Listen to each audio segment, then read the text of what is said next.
Welcome to this edition of the Western Canada Fishing Development Partnership. In this edition, we're going to cover both positioning and sightlines. Earlier in the series, we talked about the importance of skating. Skating is important because it leads us to how we position ourselves. Everyone has a different skill set when it comes to skating, and what you have to learn is how to maximize that skill set through reading and reacting to the plays so that we can obtain the ultimate goal, and that is creating great sightlines to see the plays. Let's start with the positioning aspect and hear from some of our partners.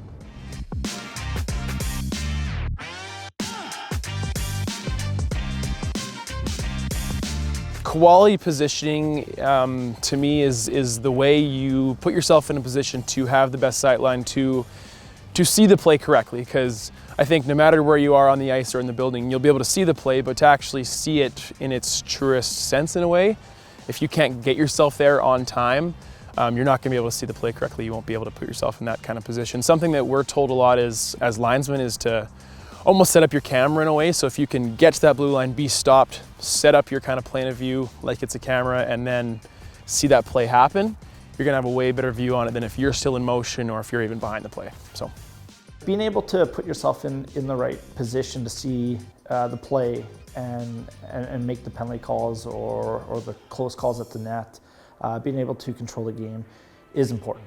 You know, sometimes you don't have to be the fastest skater or the most fluid skater, but if you can put yourself in those positions so that you're working efficiently around the ice, I think that's more important than being the fastest out there. If you're not in the right position, you're not going to see things. If you're staring at someone's back rather than in front of them, you might not see something happen right in front of them. Just being able to move yourself in the right spot and fight around players, the nets, the posts, the glass, etc. Just being able to make sure you at least have the best sightline. Might not be the greatest one at that moment in time, but the best available one to you. Every position you take or every sightline you get, angles are so important.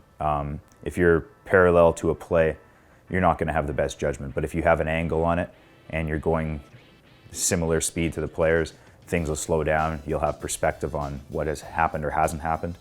I know myself when I self-evaluate, if there's something that maybe I judged incorrectly or I missed, the first thing I look at when I self-evaluate is where was I and how can I get a better sightline to make a better judgment. In officiating, we can't necessarily teach you as well that this is a penalty and this isn't a penalty, but we can put you in the best position to be successful. And positioning, that fundamental is there for a reason, and that's to get you in the best possible sightline that we know, and then I believe you adapt from there to your skill set to get in the best position and sightline to make a proper judgment.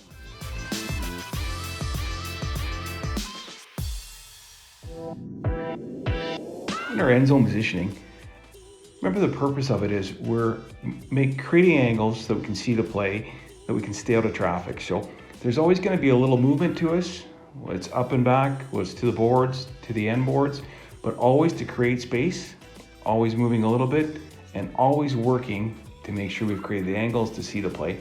And every referee is going to be a little different in how they approach this. Some are going to move more, some might be a little bit lower or less, but the key is to create angles, to see the play, to stay out of traffic. And referee zone entry in the 4-referee system is really important that we come with speed, we come with pace, and again, it's so we're ahead of the play and that we've created an angle so that we can look up into the play. We're not chasing the play, we're not flat to the play, but we were ahead of the play and created an angle and kept our feet moving. And the back referees make sure that we come up with pace, we have to keep a good gap, and then we get ourselves deep enough that we can help and see the play.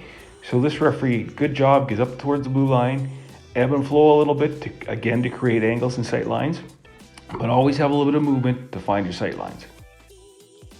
The low referee in the end zone, again, we're moving a little bit, we're creating space, we'll play to go by us. We're gonna follow it up a little bit, but we're just gonna keep a good gap and an angle, and then we back in the zone again to create the space, to create angles, to see the play. Comes toward us, we move along the boards. Just an ebb and flow of moving to make sure we're not caught in traffic and we're seeing the plays. And this example shows linesman on the blue line, back linesman. We're in good position, we're ready to move. Whistle goes and we come in again with pace and go to good spots. Our linesman, low one dropping the puck. does an excellent job exiting the zone with pace, release line. Back linesman releases and moves down towards their line. Linesman positioning of the blue line. Certainly the key is to get a little inside to get a good look across the line. Sometimes we might have to move north like we did there to give the players room to go by and create a sight line from just outside.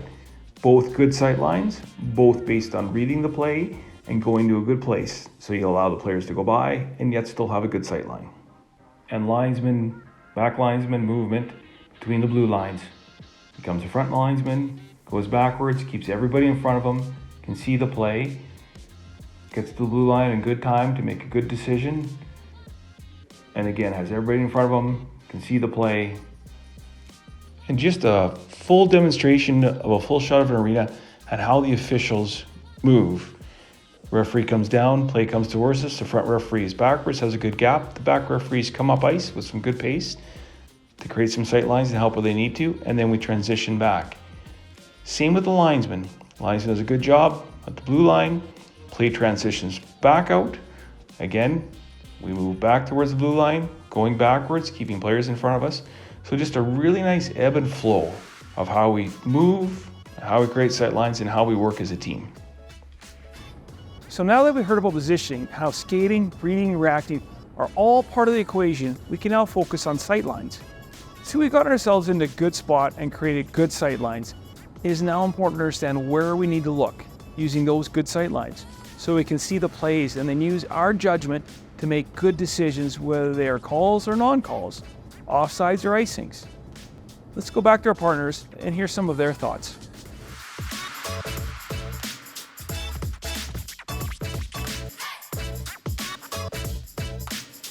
If you want to have good sight lines, you got to be a good skater, you got to be in good position, but you also have to know where to be on the ice. So that's, being a good student of the game, watching the game, critiquing yourself, watching your own games, if you need to work on your positioning in the end zone. But sight lines is so key, because if you don't have good sight lines, you're not calling good penalties.